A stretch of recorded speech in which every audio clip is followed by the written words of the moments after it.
New on News 5 at 5 o'clock. A lot of anger in the U.S. when it comes to the country's financial future. Americans are mad at lawmakers for how they handled the fiscal cliff.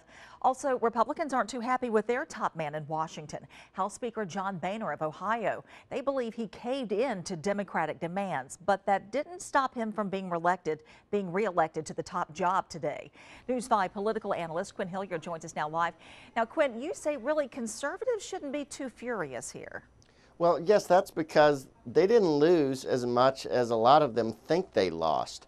Look at taxes and spending. They wanted both to go down. Spending, they didn't get any lower spending, but they also didn't give up any new spending either. And then on taxes, they actually remain at historically low levels. And in addition to taxpayers, oddly enough, the big winner in this is former President George W. Bush. Yes, talk to us a little bit more about how former Bush comes into play here. Well, it's because George Bush worked really hard to push through tax cuts in the last decade, and it's those tax cuts that have now been made permanent.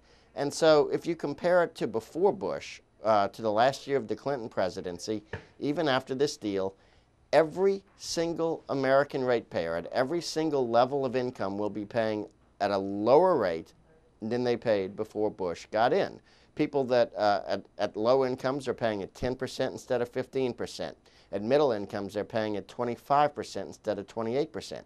And even that high income couple that might be running a mom and pop business that Republicans were worried about, yeah, they're going to be paying at the Clinton era rate, but it doesn't kick in until later, even after taking inflation into account. As a matter of fact, they can make $65,000 more, enough to hire another part-time worker, before the higher rate kicks in. So basically, everybody comes out a little bit ahead by historic standards. Okay, so tax rates are done, but the issue of spending, it's really just heating up. What happens now? Well, there are going to be two more big spending fights in the next 2 months, but this time there's no automatic tax hikes hanging over them, and so to fight on spending, conservatives actually have a little more leverage than they had this time around.